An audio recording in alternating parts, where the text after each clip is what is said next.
はい、こんにちは、柴崎です。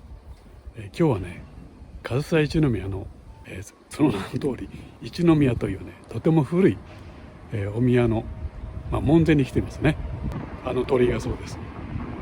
そして今日はこの参道の、途中にある、古いお菓子屋さんを描いてみたいと思います。ちょっとお見せしますね。はい、このお店がそうですね。もうこういう建物もなかなかねお目にかかれないようになってきましたけども、とっても趣ありますね。はい、今日もねやっぱりちょっと寒いので車の中から描きますね。車の中からだとこんな感じに見えてます。はい、では早速ね描いてみたいと思います。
はい、書き上がりました。今日もやっぱりちょっとやっぱり風が強いんですね。はい、お話したようにこのこれですね。はい、これです。こうやって見たらいい。はい、そうですね。はい、書き上がりました。後でね、ゆっくり見てください。はい、それではまたね、どうもありがとう。